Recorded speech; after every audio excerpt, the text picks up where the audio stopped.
Hai Sobat Bujangs, balik lagi di Kongko Bujangs. Tema kita hari ini adalah bagaimana caranya mencintai diri sendiri. Jangan lupa like, subscribe, and share. Jangan lupa di komen juga Dan tonton sampai habis.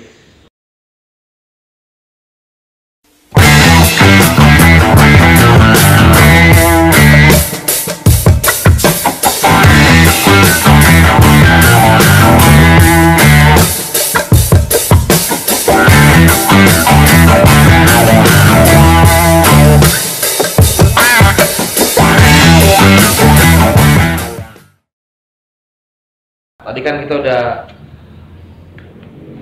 dengar dari teman membahas dari pengalaman para bujang tentang mencintai diri sendiri di kala mengalami kejiwaan. Sekarang kita masuk yang kedua nih.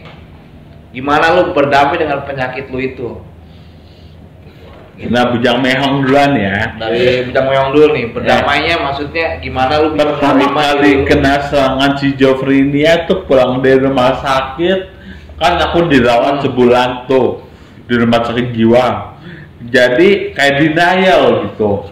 Aku denial apa lu ngerasa kayaknya gua dibuang nih apa gimana? Bukan denial gitu. Aku menolak kalau aku schizofrenia gitu. Oh, gue cuma stres biasa kali ini. Jadi obat kurangin gitu. Terus jadi nggak tidur berminggu-minggu. Ya ampun. Akhirnya aku ibadah dekat sama Tuhan, berterima apa adanya. Ya udahlah, emang gue gangguan jiwa nih. Ya udahlah, nggak apa-apa. Mungkin ada ke depan ada yang baik apa gitu.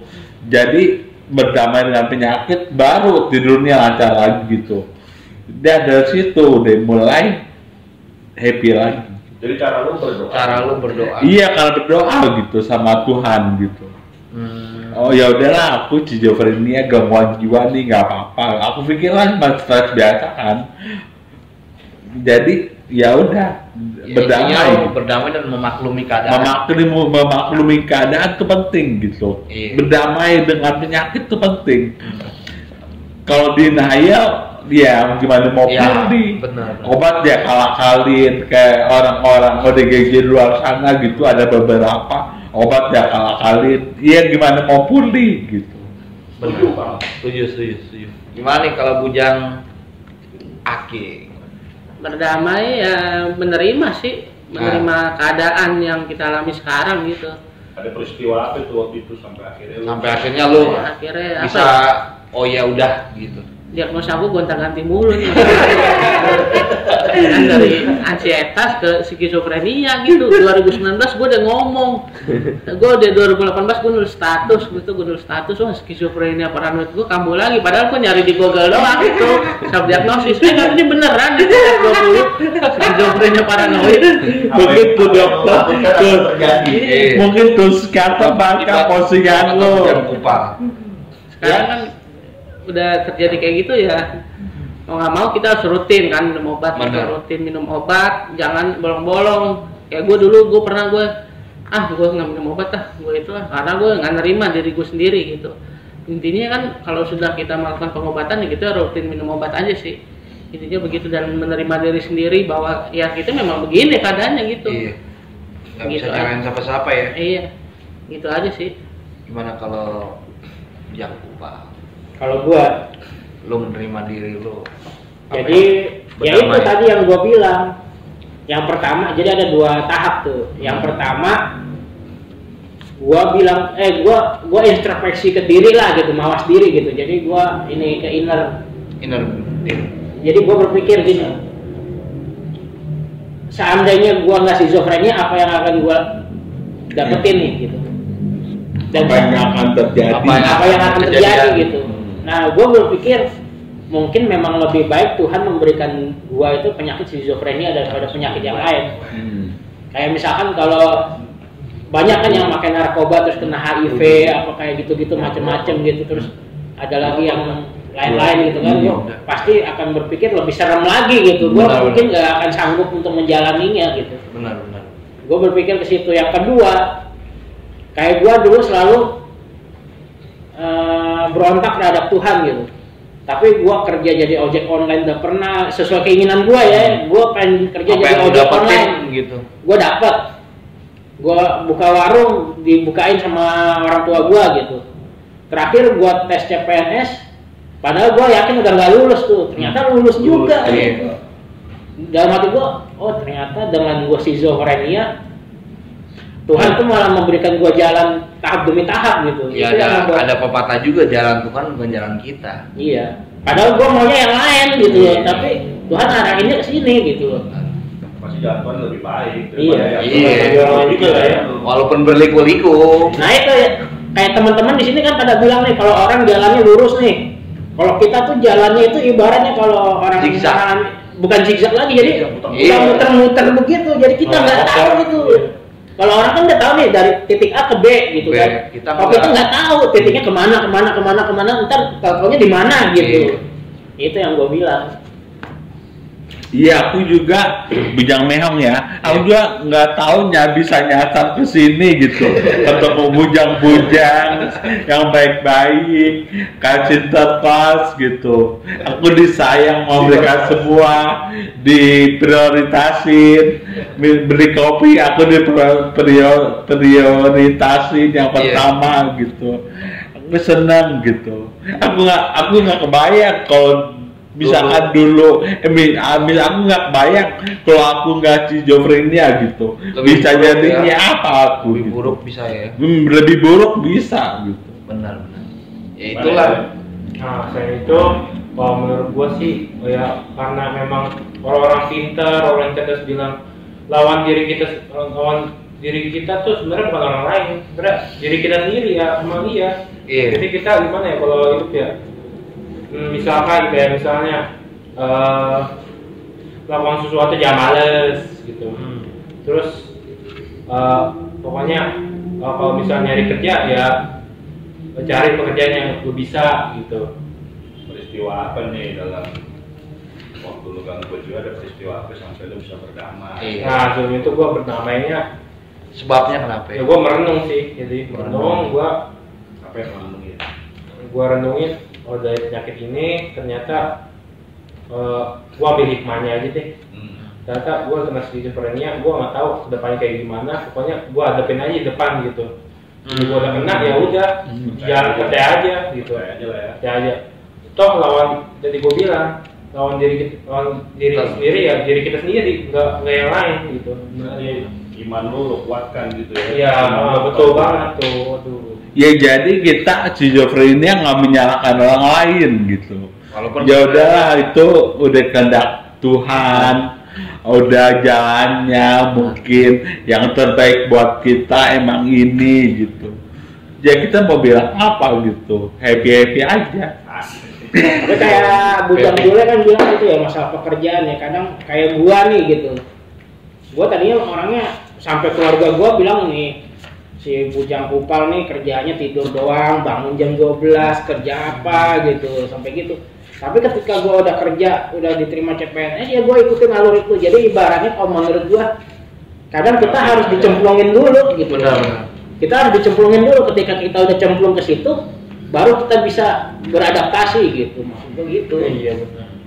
Ya kalau dari pengalaman gue sih, gue masih ingat tuh momen waktu akhirnya gue istilahnya dapat pencerahan gitu kan tentang penyakit gue dan gue bisa berdamai. Waktu itu dulu tuh gue masih suka panik attack-an kan, suka gitu. Nah itu gue biasanya ngobrol sama adik gue tuh yang nemenin gue gitu. Gue sering nanya sama dia nih, gue kenapa sih begini, kenapa sih, selalu pertanyaannya gitu, kenapa sih gitu kan. Nah, adik gue pertama-tama sih awal-awal kalau gue tanya gitu dia masih kayak ada teori-teori motivasi gitulah. Iya, penting ya kan. Akhirnya bosen juga kali gue nanya berulang gitu terus ya kan. Akhirnya dia bilang gini, udahlah lu daripada bertanya kenapa, udah terima, dia bilang gitu kan. Nah pertanyaannya sekarang, lu mau sampai kapan? Kayak gitu, maksudnya mau sampai kapan lu terus bertanya kenapa bukannya kan lebih baik lu terima terus bangkit gitu loh. Ya, wah dari situ gue langsung kayaknya gitu kan, langsung kayaknya kesadaran gue mulai muncul gitu, dan emang sih dari situ perubahannya dari situ. Dan kemudian juga kalau peristiwanya juga rawat inap lah pasti. Ya, waktu gue juga tahun 2000 berapa ya dia? 2000. 2015 akhir. Iya. 2015 ke 2016 akhir gitu gue dirawat. Nah, di situ shock terapi ya.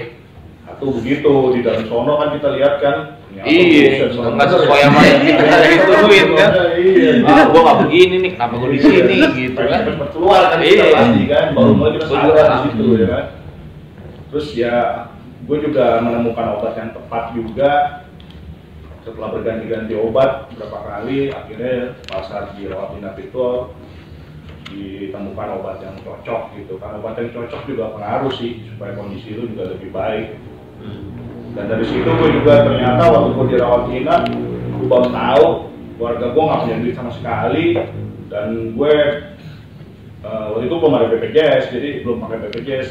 Ternyata teman-teman sekolah gue pada urunan gitu kan. Urunan ya. Iya, dan gue terharu juga di situ. Makanya itu jadi motivasi juga buat gue supaya pulih dan jangan kambuh-kambuh lagi. Kalau kambuh kan tuh nyusahin mereka juga. Iya.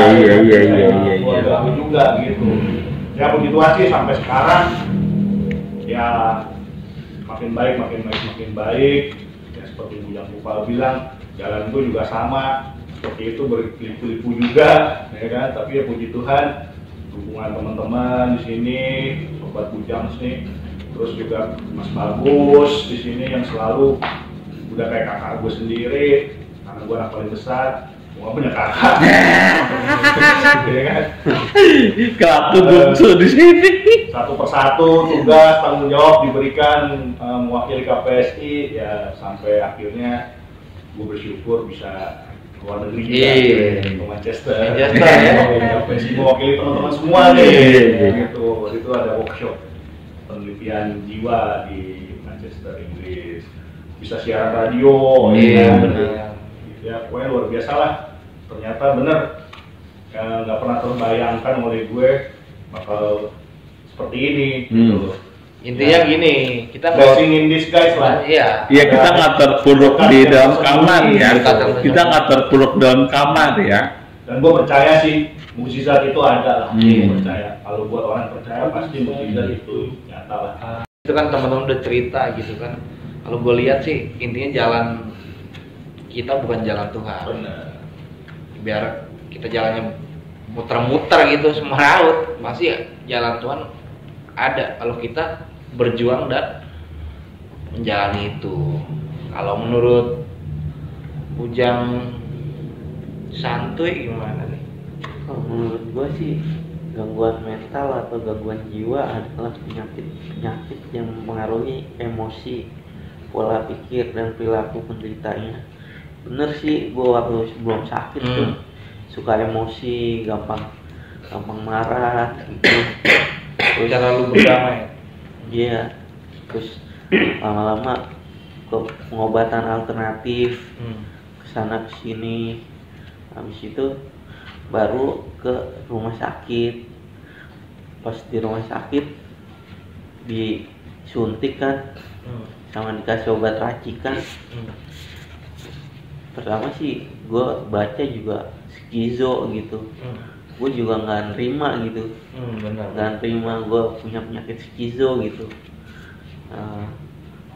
Habis itu gue udah mencoba untuk berpikir gimana ya baiknya, apa gue bisa pulih atau sembuh gitu. Jadi gue yang gue pikirin gue pengen cepet-cepet pulih normal kayak orang-orang pada umumnya. Intinya ya lu pengen berharap ya lu menerima itu tapi lu nggak terpuruk lah ya. Kalau gue sih kurang lebih bersama sama lu pada. Cuma cara gue berdamai dengan diri gue itu ya butuh proses lama, 2 tahun bayangin aja. Gue kurang lebih 4 kali rawat inap. Kalau di total yang pertama 5 kali. Banyak ya. Iya serius. Keluar minum obat 3 bulan stabil, udah nggak usah minum obat. Wah, ntar 2 bulan lagi kambuh, masuk lagi. Aduh, habis-habisan keluarga gue tuh waktu itu, apalagi kan keluarga gue kan menengah ke bawah nih. Ya di saat itu gue berpikir gitu, sialan dalam hati gue nih, sialan. Gue udah 4 kali bolak-balik ke rumah sakit kok begini melulu gitu. Apa yang salah? Iya. Apa yang salah kan gue di situ. Dan gue juga jujur, gue juga manusia biasa. Gue menyalahkan 2 orang tua gue sekali tuh. Cuma karena gue udah 4 kali rawat inap tuh, gue jadi nyadar tuh. Pas lagi di situ dijenguk sama nyokap gue kan, sama bokap di bangsal psikiatri. Kenapa sih begini? Udahlah kata nyokap gue di situ yang mengademkan hati gue tuh nyokap gue. Udahlah, namanya emang jalan lu begitu. Yang penting lu jalanin.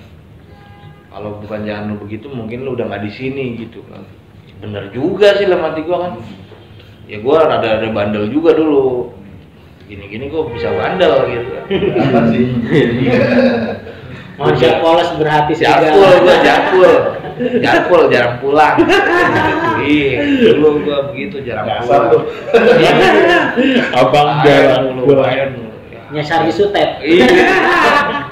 Akhirnya ya gitu, gue ngalamin itu, akhirnya di situ gue dapet pencerahan gitu di dalam itu. Nggak tahu kenapa, tiba-tiba gue berpikir, wah kalau gue di sini terus bolak-balik dirawat, kasihan orang tua gue kan, ekonomi juga makin melemah kan. Itu di akhirnya gue keluar, gue rutin minum obat, gue cari tuh, gue bikin Facebook, gitu. Gue suruh orang, gue suruh bikin. Pas orang gue suruh bikin, ya udah gue cari-cari komunitas peduli skizofrenia, ketemu, akhirnya ketemu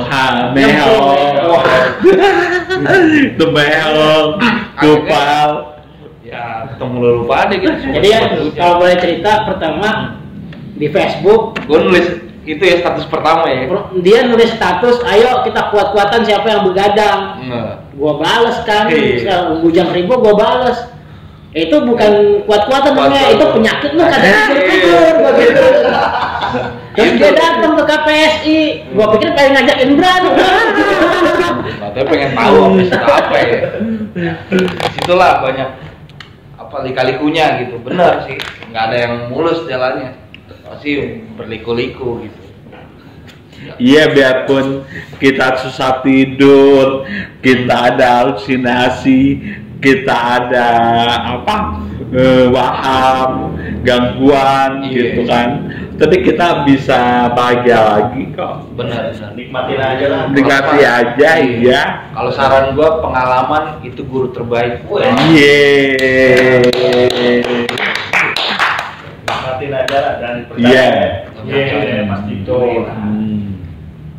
Tapi kalau gua bilang memang pengalaman guru yang terbaik. Iya. Walaupun sakitnya emang bener-bener sakit.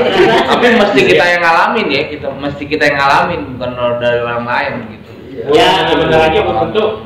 Kalau kalau pepatah orang tua zaman dulu bilang, belajarlah dari orang katanya. Iya benar. Tapi kalau kita nggak ngalamin, kita nggak mungkin ngerasain gitu. Iya, seperti itu gitu. Tapi kalau bisa belajar dari orang, jangan sampai kita ngalamin gitu. Tapi ya memang karena kita kan harus ngalamin gitu.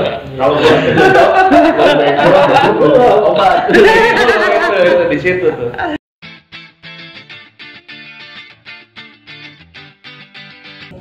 Hai Sobat Peduli Jiwa, saya Patrick, anggota KPSI, ingin menawarkan kaos KPSI dengan ukuran S sampai XXL. Kalian yang ingin memesan kaos KPSI ini bisa melalui Tokopedia di Galeri KPSI dan bisa menghubungi kontak saya yakni 0877 8564 1902. Ya, kaosnya yakni seperti ini. Kalian bisa mendonasikan untuk KPSI untuk bertahan di link ini. Sampai jumpa.